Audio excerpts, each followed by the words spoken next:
Hi, I'm Latte from LA, and I'll be representing the struggles of every ignored middle child out there, only 1,000 times worse. Before I continue, please like and subscribe. First things first, let me introduce you to my parents. Dad's a businessman who's always pacing around, shouting into his Bluetooth about money, business, and other rich grown-up stuff I have no clue about. Buy, sell, move those investments. No, not the tech stocks, the blue chips. And why is nobody checking the quarterly profits? Meanwhile, Mom's basically a TikTok royalty. She made cooking videos while looking like a goddess, and somehow every single one of them gets 1 million views. One time, she was just boiling water, and the comments were acting like she just saved the world. Now, let's talk about my sisters. So here's the thing. I was born right in the middle of triplets. According to Mom, order matters. So Marie was decided as the oldest because she burst out 1.2 seconds before me, and our youngest popped out last, blinking those iconic eyelashes and pouting those extra plump lips at everyone in the hospital room. Mom named her Princess because, honestly, she looked just like one. Even the doctor and nurses said so. They immediately put a tiny little tiara on her baby head as soon as she was born, and I swear she's never taken it off since.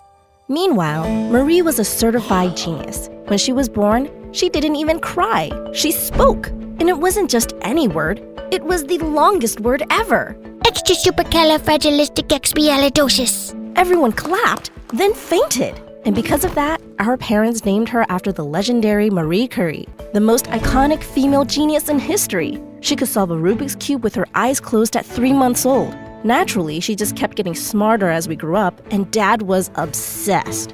He literally framed her report cards and all her other academic achievements and plastered them on our walls. Oh, my smart little cookie. One day, you're gonna be the CEO of my company, and you'd take over the world with that genius brain of yours. Meanwhile, when the nurse asked for my name, Mom just glanced around the room and spotted Dad's favorite coffee, latte. So they slapped the name on me right then and there, and it stuck.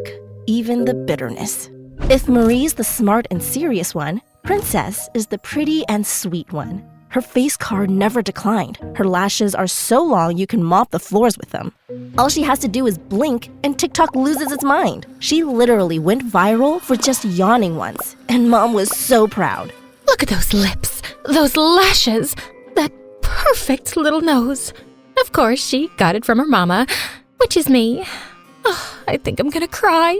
They would do each other's makeup, go on shopping sprees, and film TikToks together. So basically, Dad was Team Marie, Mom was Team Princess, and I was on Team Wallpaper. Or maybe Team Houseplant, just quietly existing in the background, hoping someone remembers to water me. I was the normal triplet, so I was just there. There was nothing special about me. Maybe my name really did fit me after all. Most of the time, they just totally forgot I existed. Like that time when they literally left me at the park, packed up, loaded the car, and just drove away. There I was, vibing on the swing, trying not to panic, when a stranger found my emergency number taped to my unicorn toy and called my mom. Hi, ma'am. I think you left your child at the park. Oh, right. I thought we only had twins. Sorry about that. By the time they finally picked me up, I'd already befriended 3 squirrels, learned how to swing with one hand, and considered joining a new family. Even dinner was brutal. Marie had her steak cut into perfect cubes and served with organic pomegranate juice. Princess got her spaghetti swirled into a heart shape with glitter sprinkles, while me, a single, sad, boiled egg. Can someone pass the salt, please? I had to ask 6 times before anyone noticed. You have hands, sweetie. You can do it yourself. Then she literally walked around me to give napkins to Princess. Oh, thanks, Mom. You're literally the best. Mwah. Even our relatives and neighbors weren't different. You guys have such beautiful twins. Hey, Marie. Hi, Princess. And, the other one. Basically, I was the other one. And don't even get me started on birthdays. Every year, Marie and Princess got mountains of cake, giant crowns, and enough presents to fill a delivery truck, while I got a single cupcake with a bite already taken out of it and a used birthday candle that barely stayed lit. For gifts, just whatever my sisters tossed aside. On our 11th birthday, I didn't even get anything. Literally, not a single gift. Not even a card. Oh, Latte, sweetie. I'm so sorry. We totally forgot. Here's a tissue roll. Here's $5. Go wild at the dollar store, champ. Meanwhile, my sisters were basically swimming in glitter and unwrapping the entire toy store. The only one who ever paid me any attention at home was our dog, Mr. Wiggles. But unfortunately, his idea of love was licking my face right after cleaning his own post-poop butthole. Sometimes he'd even poop in my bed, and Mom would just wave it off. Oh, it's just poop, sweetie. No big deal. Just clean it up yourself. It won't hurt you. As for my sisters, they only talked to me when they needed me. Now that we were in middle school, nothing much has changed. Marie only remembered my existence if she needed help with her homework, the easy and boring parts, like coloring her science projects or organizing her notebooks. Meanwhile, Princess only noticed me if she needed a camera woman for her TikToks and live streams. Honestly, watching her film behind the scenes was a total cringe fest. I swear, she just made things up the entire time. What am I drinking? Oh, it's just a super healthy smoothie I made all by myself. It's totally organic, straight from trees and leaves and, nature and stuff. So healthy. Oh my gosh, a cute boy is waving at me across the street. He just mouthed that I'm the prettiest girl in the world. OMG, stop it. Go away. But you know what hurt me the most? Whenever I get sick. One time, I was legit burning up with fever and was having a hard time breathing. I went to my parents' room to tell them about it, but they just didn't care. Just go bathe in ice, sweetie. Thought it was something important. I had the most beautiful dream, and now it's ruined. But the second Princess coughed once across the room, Mom did a triple backflip off the couch. Is my precious pumpkin okay? Should I call the ambulance? Marie sneezed in her room, and Dad parachuted in with orange juice. We heard a noise, sweetheart. Are you okay? Need anything? I'm studying, Dad. Please leave. And close the window. Quietly. Sometimes I wondered, if I vanished into thin air, would anyone notice? The only time I ever felt truly seen was whenever my grandma visited. She'd sweep through the front door in her sparkly slippers, hug me like she was trying to squeeze the sadness out of me, and slip extra cookies into my backpack. She'd also sneak me new highlighters, draw silly smiley faces on my lunch bag, and tell me stories where I was the main character and not just triplet number 2. When everyone else was busy ignoring me, Grandma would teach me how to make fancy drinks, especially coffees. A good cup of coffee can turn a lonely day sweet. Maybe she doesn't want me feeling bad about my name forever, and it worked. I appreciated what latte means. Making drinks like this with Grandma is my most special thing in the world. One day, I made coffee for my family. It was a personal brew, and I was super confident in my work, but they just looked at the cups in disgust. Ugh, what is this? You want us to drink that? I made it myself. If you could just try. Just get me my usual from my favorite coffee shop. Okay, champ? I can't risk my taste buds on an unknown variable. Sorry. Princess pretended to take a sip and pulled a face for her live stream. Guys, I think I just tasted my villain origin story. I think I'm gonna die. Somebody send help. But if you thought home was rough, school was a whole new level of pain. At school, Marie was that girl. The class president, the straight-A superstar, the student teachers literally asked for help. She answered questions before they even finished asking. Everyone looked up to her like she was some kind of academic goddess. Meanwhile, Princess always slayed the hallways in her trendiest outfits like an actual princess. It felt like the whole school was obsessed with her. People actually followed her around just to see if she'd blink, breathe, or maybe drop a hair ties. They had fans, while I had haters. Seriously? Their parents should have stopped at twins. She's got this major third wheel energy. Yeah, she's not even that pretty or smart. She's just there. Zero aura, unlike her sisters. I bet she's actually adopted or something. Like, hello? We literally have the same face. I wanted to hold up a mirror and scream, "Do you not see the copy-paste happening here?" I bet they still wouldn't see it, even if I tattooed triplet number 2 on my forehead. One day, I decided to try fitting in. First, I went full princess mode, curled my lashes, wore the brightest pink I could find, and even borrowed her lip gloss, which tasted like expired bubblegum. Imposter alert! Her lashes are like 0.24 millimeters shorter. Nice try, fake princess. Oh, bless your heart. But you'll never be princess. There's only room for one queen at this school. The following week, I tried acting like Marie. I slapped on some glasses, tied my hair into the tightest bun, and even solved a ridiculously difficult math problem on the board. For 2 glorious minutes, people actually looked at me. But then the real Marie walked in and everyone instantly forgot I existed again. Can you sit down now? The real genius is here. At lunch, kids would save the best seat for Princess, an extra dessert for Marie, and nothing for me. One girl literally passed food through me like I was a hologram. Every time the world felt too much, I'd sneak into the bathroom, call Grandma, and she'd talk to me until I could smile again. Oh, my little sweet latte. Just because they don't see you now doesn't mean you're not sparkling. Some treasures are hidden for a reason. Now hush, darling. You're my brightest star. She always knew exactly what to say, but one day, everything changed. We came home, and Mom was ugly crying for the first time. Grandma's gone, Latte. She had a heart attack. She didn't make it. My heart broke into a million pieces. I cried for days. I skipped dessert and stopped caring about school. Meanwhile, my sisters acted like nothing happened.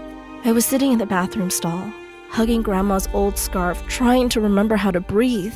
That's when it really hit me. Being invisible hurts the most when the only person who actually sees you is gone. So there I was, sitting outside the school building, face buried in my knees, trying to disappear into the flower bed. Just then, I felt a gentle tap on my shoulder. Hey, are you okay? I froze. Someone actually asked if I was okay? Was this some kind of prank? For a split second, I thought it might be the school janitor ready to bust me for squishing the daisies again. But no, standing in front of me was, I swear, the cutest boy I'd ever seen in real life. He looked like a Disney prince. He had curly chestnut hair, hazel eyes flecked with gold, and a smile so dazzling it could melt a diamond into a sparkling puddle. He handed me his handkerchief, which smelled like expensive cologne and cinnamon rolls. Thanks. I've never seen you before. Are you new here? Yeah, and I think I'm lost. This school is like a giant pizza. Too many slices. I laughed for the first time in weeks. I ended up showing him around, and to my surprise, he was in my class. His name was Bryce, a transfer student, and the moment he stepped into our classroom, you could literally hear every girl's jaw hit the floor, including my sister's. Since then, both of them were glued to him like flirty magnets to a fridge. So, Bryce, want to join the science club? I could help you with algebra or chemistry or, world domination. Hey, handsome. Want to act as my boyfriend for my next TikTok content? I have 35 million followers. We could go on a fake date and kiss under the stars? It was a competition every single day while I was stuck on the sidelines. He asked me to help with his math homework. Clearly, he's into me. Please, he liked and commented on all my TikTok videos, even my baby videos and the one where I had braces. He's so obsessed with me. Sorry to interrupt, but are you guys actually crushing on him or what? Nope. Future CEO rules. Studies first, boys later. I don't have time for distractions. But you're literally all over him. Correction. He's all over me. Aren't you supposed to be the genius one? So why are you being so delusional? Bryce is basically my fanboy. He even collects my photo cards. Sorry, sissy. Sorry to burst your stupid little bubble, but he asked me to be his private tutor 24/7. So clearly, he likes me more. I couldn't take it anymore, so I finally inserted myself into the conversation. He actually talked to me first. We literally walked in together on his first day, remember? He found me crying and gave me his handkerchief. It wasn't just some random thing. He noticed me first and made the first move. Both of them looked at me like I just said I was moving to Mars. Oh, please. He was just being polite. Don't get your hopes up, Latte. Oh, our dear Latte. Bryce is just really kind to everyone. I'm sure he felt bad because you looked so sad. He's just got that big, soft heart. What a sweetheart.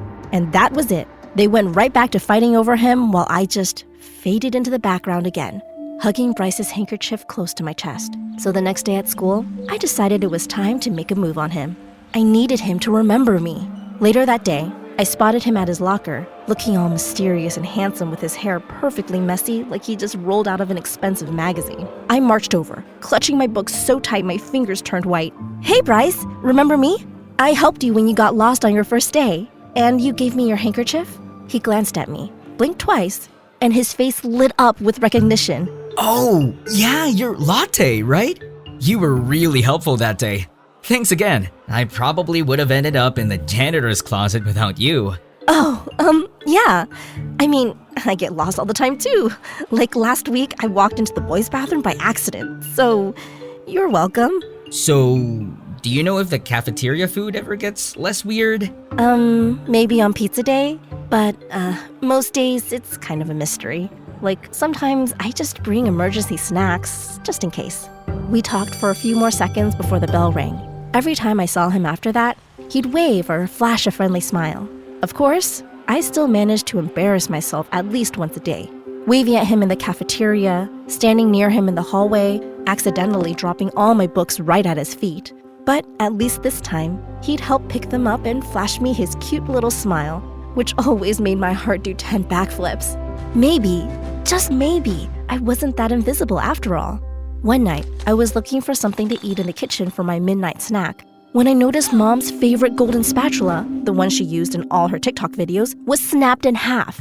I was about to play detective when she walked in, took one look, and had a full-on meltdown. My precious spatula!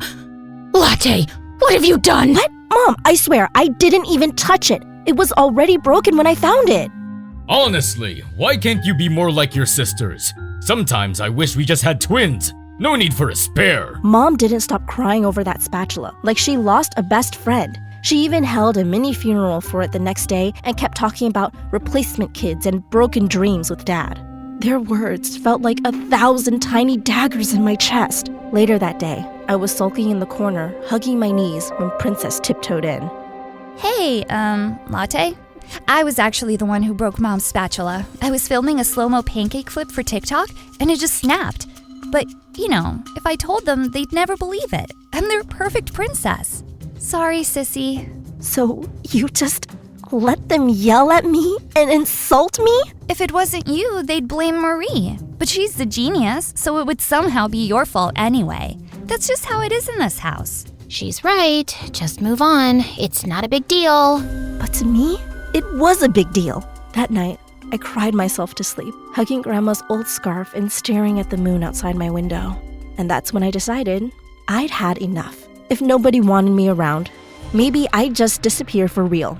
But where do you run when you're not even sure anyone would notice you're gone? The next day at school, just as I was busy plotting my great escape, like mentally packing snacks, water, and at least 4 phone chargers, I spotted the cutest little hamster zipping across the hallway. At first I thought I was hallucinating, but nope, there he was, doing little parkour stunts like he owned the place. So naturally, I followed him. Through the gym, under the vending machine, and across the trash can where I accidentally stepped on a ketchup packet and basically ruined my socks forever.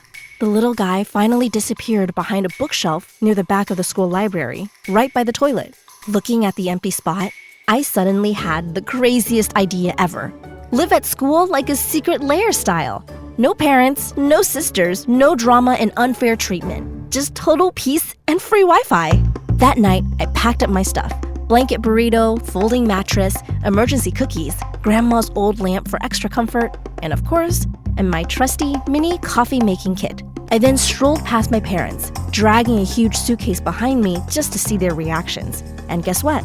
Neither of them blinked. Hey guys, I'm running away from home. Gonna live in the wild, eat moss, maybe join a circus. If anything, Mom just told me not to slam the door. So off I went. I snuck into school under the cover of darkness, crawled through a window, and set up my new home behind the back library shelves. I laid out my mattress, decorated my secret base with string lights and hamster snacks just in case the little guy came back, and did a happy victory dance. It was perfect. Now that I was basically a bored ghost living at school, I started mapping out every single inch of the place, where the cameras pointed, which teachers actually checked the bathrooms, Which janitors cared if a random blanket fort popped up near the nonfiction section? At night, the school was creepy and weirdly exciting. I even found the secret security room where all the CCTV monitors were. I spent hours just watching, like my own private reality show, and I couldn't believe the stuff I found out, especially about my sisters. Oh, these footages are definitely going to come in handy very soon. I just realized that being invisible was kind of awesome, actually. But it also made me a little evil. That night, I snuck into the science lab and stole a whole bag of fake rubber snakes that looked super realistic and extra slithery.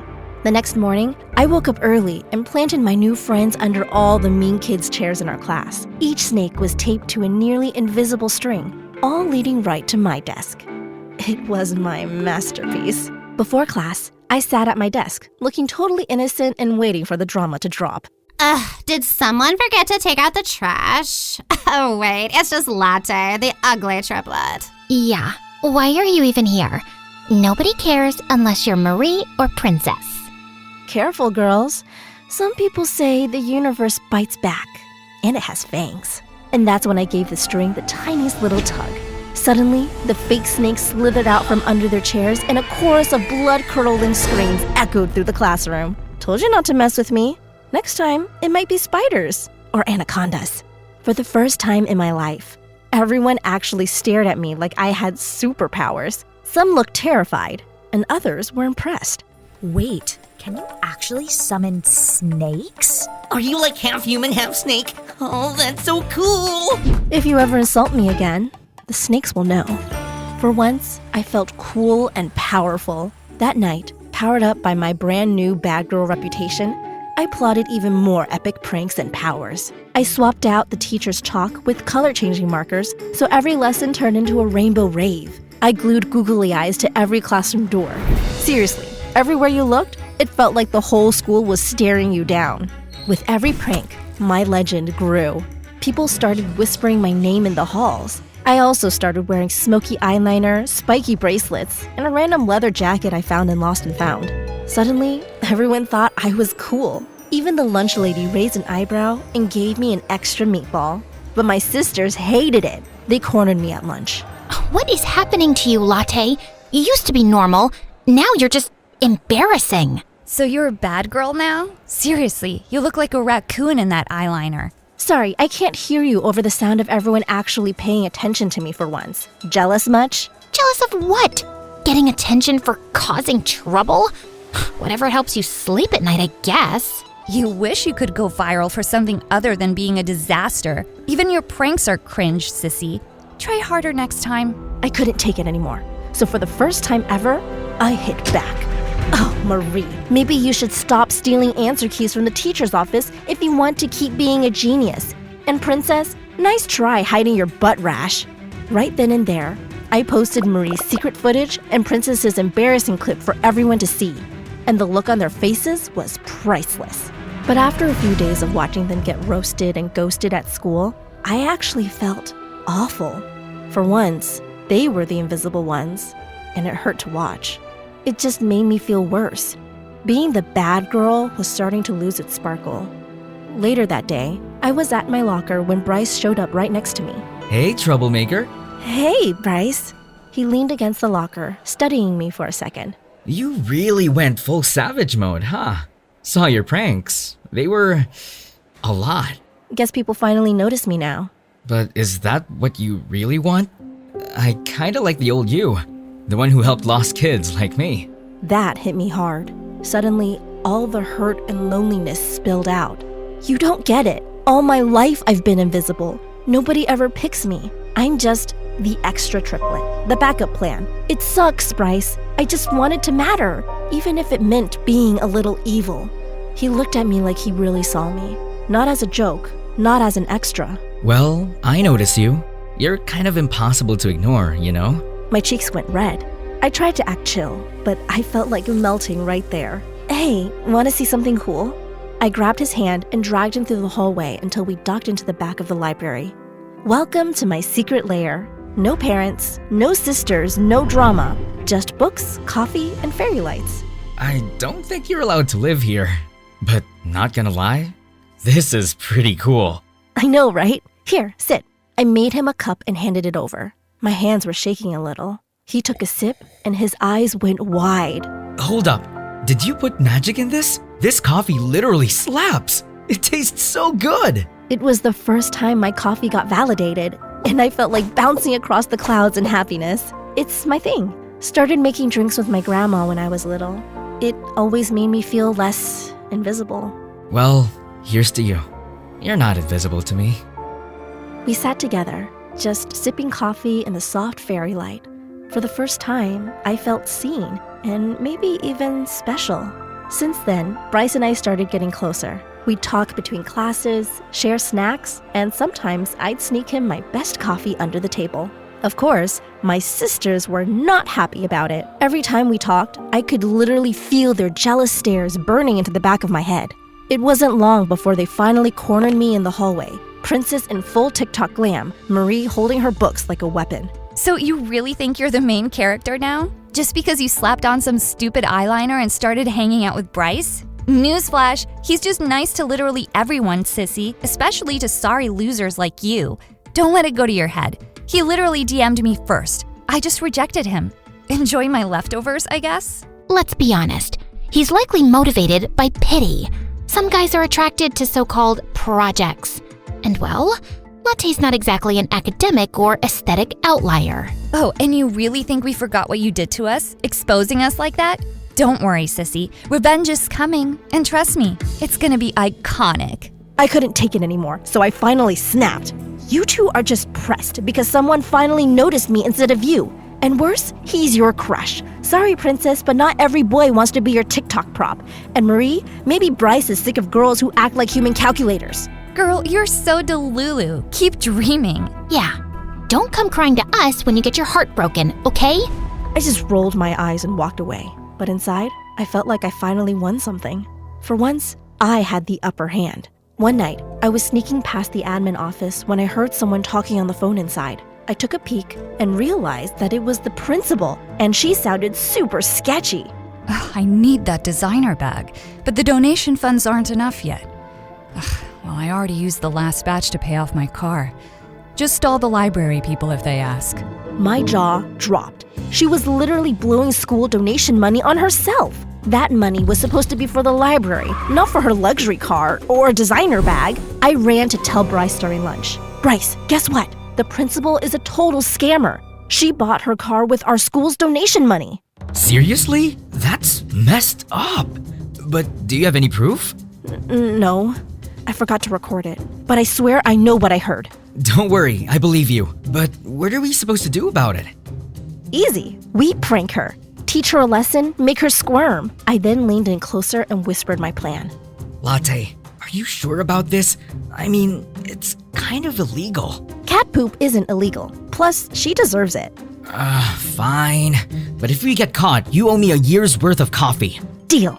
That afternoon, we snuck out of class and spent way too long hunting down and collecting cat poop around the campus. We then found the principal's car, and after Bryce awkwardly fumbled with a bobby pin, we finally popped the door open. We spread the poop into her fancy leather seats, trying not to gag or laugh too loudly. Just as we were about to sneak away, we heard footsteps. It was the principal. Bryce panicked, grabbed my hand, and pulled me down into the back seat. We were suddenly squished together, barely breathing, and not just because of the cat poop. His face was so close I could count every single freckle on his nose. To my relief, the principal just grabbed her wallet from the dashboard and left without noticing a thing. As soon as the coast was clear, Bryce grinned at me, still a little breathless. That was close. I mean, us getting caught. Not that I'd mind getting stuck with you again. I shoved him, pretending to be annoyed, but I couldn't stop blushing. The next day at school, I was still replaying the whole cat poop adventure in my head and low-key still blushing about how close Bryce's face was to mine, when suddenly the intercom buzzed. Would Latte and Bryce please report to the principal's office immediately? Uh-oh. I shot Bryce a panicked look across the hallway. He just gave me a tiny reassuring smile, and we both walked to the office together. When we walked in, I was surprised to see my parents there, and they looked furious, while the principal looked like she just sucked a dozen lemons. Sit down. I assume you both know why you're here. She turned the monitor around. There it was. Full HD footage of us pranking her precious car, plus even more clips of me setting up my other pranks. Care to explain this, you two? Especially you, Latte. Before I could even open my mouth, Bryce jumped in. It was me. I planned the whole thing. Latte didn't want to do it. I forced her. I was bored and I dragged her along. If anyone should be punished, it's me. My jaw dropped. Was he really trying to take all the blame for me? Wait, that's not true. Nice try, son. But you clearly don't know our daughter. You chose the wrong triplet to cover for. Latte is the queen of trouble around here. Marie is the genius, Princess is the angel, and Latte's the one always causing chaos. Honestly, you should stay away from her. She's a bad influence. Seriously? I've spent my whole life trying to be good, helping out, doing everything for you guys to notice and love me. And the second I mess up, that's all you see? Ugh, don't be so dramatic. We're just telling it like it is. Maybe if you continued to behave, things would be different. I fought back my tears and tried to defend Bryce, but they weren't having it. Enough. I don't care whose idea it was. Both of you broke the rules and vandalized school property. You're both suspended for a week. I hope you use this time to think about your choices. I even tried to speak up about her corruption and the missing donation funds, but everyone just stared at me like I was making it up. Oh, please. You don't even have any proof. Bryce and I left the office super frustrated. I'm really sorry for all of this, Bryce. You got in trouble because of me. Hey, don't worry about it. I've got your back. His words comforted me, and before I knew it, I broke down and told him everything. How my family never saw me, how I tried so hard to be good, invisible, even a little rebellious, and none of it mattered. Nothing worked. I was just done. That was when I made my decision.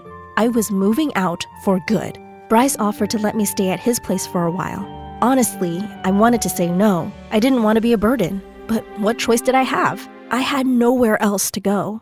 So I left. No more trying to fit in or waiting to be noticed. I was finally choosing me. When I showed up at their house, I tried to act chill, but his mom saw right through me. She pulled me into a warm hug and handed me a tissue. You're always welcome here, Latte, as long as you want. And if you're hungry, dinner's in 10. Bryce's dad gave me a fist bump and told me not to worry about anything. I helped set the table, did the dishes, and even tried folding laundry. Every little thing I did, someone actually noticed. And then there was the coffee. I started making it for everyone. Bryce, his parents, even their neighbors, and they all loved it, like actual compliments. This is the best cup I've had all year. You put all the coffee shops to shame, kiddo. One morning, Bryce's dad announced that his boss was coming over for a super important meeting. The whole house felt like it was prepping for royalty. I noticed there were like 6 new bags of fancy coffee beans in the kitchen, but I didn't think much of it. When the boss finally arrived, Bryce's parents asked me if I could make coffee for everyone. I happily obliged and made my best latte yet. Creamy, extra smooth, with a swirl of vanilla and a heart on top. The boss took one sip and basically turned into a human heart eyes emoji. This is incredible. You made this yourself? Yes, sir. It's kind of my thing. He glanced at Bryce's parents, then back at me, beaming. Have you ever thought of running a coffee shop? Because I have a business proposal for you. I want to open a cafe, and with your talent, we'd be unstoppable. That's when I realized Bryce's family had totally set this up. 3 days before, they'd gone on a weird coffee bean shopping spree, and now it all made sense. But they didn't tell me so I wouldn't freak out or feel pressured. And it worked. I ended up staying with Bryce's family for months, but not once did anyone from my own family even bother to check on me. Not a single, "Are you okay?" or "When are you coming home?" Just silence. One time, I even overheard my sisters talking about me at school. She probably needed some space or whatever. Anyway, it's not a big deal. It's not like her presence mattered that much at home. Mom and Dad don't even care. Fast forward a few months, I was helping manage my own cafe, making coffee for real customers who paid actual money, and somehow I became famous. At school, everyone suddenly wanted to be my friend. Latte, can you teach me how to do latte art? You're like a literal legend. Hey, you want to collab for my TikTok review page? But honestly, it all felt so fake. These were the same people who had ignored me for years. Now they were acting like I was the main character just because things were finally going well? And don't even get me started on my sisters. As I was passing by the hallway, I heard them gossiping with their friends, loud enough for the whole school to hear. Her little coffee shop is just a stupid hobby. Not like it's a real career or anything. She'll get over it once the hype dies down. Yeah, well, at least you don't have to deal with a fake sister who will ditch you just for clout. Imagine being so desperate for attention that you'd open a coffee shop just to trend online. OMG, that's so shady. Trust me, people will do anything for likes these days. Hashtag fake family. I'd had enough of this school and sibling drama, so I switched to homeschooling, focused on my business, and finally started living life on my own terms. I didn't care about anyone else anymore. As long as I had myself and Bryce and his family, the only people who truly cared, that was enough. Over the years, Bryce and I became total besties. We did everything together. Taste testing new coffee recipes, binging random documentaries, and roasting each other about literally everything. But even after I moved out and finally got my own house, there was always this something between us. Then one evening, he showed up at my new place with a giant box of pizza and this weird, nervous energy. You've been twitchy all night. What's up? Okay, this is random, but can I tell you something? As long as you're not about to confess your undying love for my caramel macchiato, sure. When you were living at my house, I never said anything because I didn't want to be another person taking something from you. You already had enough people ignoring you, twisting you, making you feel small. I wanted you to have space to just breathe, to be you. But the truth? I noticed you from day one. The way you laugh when you're nervous, how you hum while you make coffee, the way you refuse to quit even when the whole world treats you like you're invisible. You were never invisible to me, Latte. You were the one thing I couldn't stop seeing. I love you. I have for years. I just needed to wait until you loved yourself first and made your dreams come true. My throat tightened, my cheeks burning. You absolute dork. You waited years to say that? Well, I figured the best coffee is worth the wait. And just like that, he leaned in, and for the first time, I believed I was truly seen. A few days later, the grand opening of my biggest cafe in town finally came. It was not just a building. For me, it's a palace made of dreams. Customers lined up. Bryce teased me from behind the counter, and every latte art heart came out just right. Then the bell over the door chimed. I froze. It was them. My family. Mom in her perfect dress, Dad in his stiff suit, Marie hugging her books, Princess with her lashes curled to the heavens. I braced myself, but they just quietly joined the line like everyone else. When it was their turn, they didn't order fancy drinks or demand attention. We'll each have whatever is your favorite. Yes. Surprise us, Latte. That word, latte. For the first time, it didn't sting. I made the drinks. Caramel latte with cinnamon for Dad, bold espresso for Mom, hazelnut mocha for Marie, a strawberry foam latte for Princess. My best work yet. They each took a sip, and for the first time, they smiled. As they sat down, their eyes drifted to the wall and stopped. Grandma's scarf, framed in glass with a plaque beneath it, for the one who taught me that love can be poured into a cup. Thank you, Grandma. Mom broke first, tears spilling. Dad wiped his face, unable to speak. She always believed in you. And we never did. I am so sorry. You built this without us, and it feels wrong to say we're proud after all we did. I should have loved you the same as the others, but I didn't. I left you fighting for scraps, and I'll regret it forever. I failed you, Latte. I'm sorry. Maureen leaned forward, voice trembling but steady. Latte, I've carried guilt for years. I thought you'd always come back because we were triplets. I thought that bond meant I didn't have to try. But that was selfish. I was jealous of you, and I made you feel small. I'm sorry. Princess dabbed her eyes, her usual glam gone. Me too, Sissy. I pretended you didn't matter, but the truth? I envied you. You didn't need filters or followers to be real. I was scared of losing my spotlight, so I pushed you away. I thought you'd always come back because we were 3 parts of one whole, but you didn't. And it broke me. I'm so sorry. For once, they weren't the genius or the princess. They were just my sisters. I sat across from them, coffee in hand. For years, they never even tasted my coffee. And now, here they were, sipping it like it was the sweetest thing in the world. Maybe it wasn't the drink itself. Maybe it was what it meant, that they finally saw me, the real me. I looked at Mom's tears, Dad's trembling hands, Marie's guilt, Princess's honesty. They weren't perfect. They never would be. But for the first time, they weren't pretending. Grandma always told me a good cup of coffee can turn a lonely day sweet. So maybe this is our new start. But this time, we're equals. No favorites, no forgetting. Just family. Deal? They nodded, choked up, whispering yes. And for the first time, I believed them. I used to think being in the middle meant being invisible, forgotten. But maybe the middle isn't where you disappear. Maybe it's where everything blends, where the strength and sweetness meet. Yes, my name came off a coffee cup. For years, I thought it made me a joke. Bitter, spare, unwanted. But now I see it for what it is. A latte is warmth, comfort, love poured into a cup. Not the genius, not the princess. I'm latte. Strong, sweet, unforgettable. I was never invisible. I was love in a cup, just like Grandma always knew.